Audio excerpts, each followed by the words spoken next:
எல்லாருக்கும் வணக்கம். Welcome to Vidya's vegetarian kitchen. இன்னைக்கு வியாழக்கிழமை சாய் சச்சரித்தம் புக்லேருந்து என்ன ரெசிபி பார்க்க போகிறோன்னா, ஒரு ஹெல்தியான சோள மாவு கஞ்சி கூழ்னு சொல்லலாம்.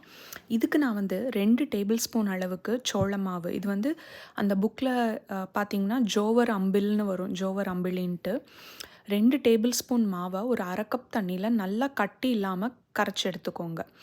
தனியாக ஒரு பாத்திரத்தில் 1 கப் அளவுக்கு தண்ணியை கொஞ்சம் நல்லா லைட்டாக கொதி வரும்போது இந்த கரைச்சி வச்ச மாவையும் சோள மாவு அந்த மிக்ஸை சேர்த்து நல்லா கலந்துட்டு, கூடவே உப்பு, மிளகு, நான் இன்றைக்கி காரத்துக்கு மிளகு தான் சேர்த்துருக்கேன்.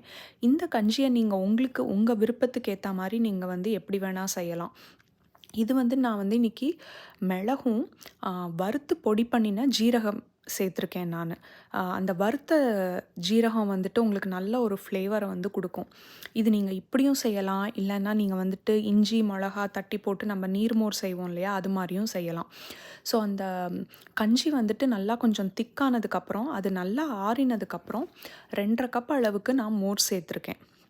மோர் சேர்த்துட்டு கூடவே பிளாக் சால்ட்டுன்னு இருக்கும். அது ஒரு சாட் ஃப்ளேவர் உங்களுக்கு கொடுக்கும். அது ரொம்ப நல்லாயிருக்கும். அதையும் நான் கொஞ்சமாக சேர்த்தேன். அது ஆனால் ஆப்ஷனல் தான். கேரட், கொத்தமல்லி இது சேர்த்துருக்கேன்.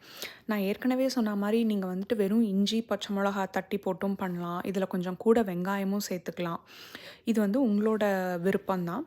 கடைசியாக கொஞ்சமாக தாளிப்பு, கடுகு, பெருங்காயம், கருவேப்பிலை கொஞ்சம் எண்ணெயில் தாளித்து அதையும் சேர்த்துருக்கேன். நம்ம ராகியை வச்சு செய்கிற சிம்பிளான கூழ் தான். ராகிக்கு பதிலாக சோள மாவு எடுத்திருக்கேன். இது நல்ல ஒரு ஹெல்தியான டிஷ்ஷும் கூட. ட்ரை பண்ணி பாருங்கள். அடுத்த வாரம் பார்க்கலாம். தேங்க்யூ.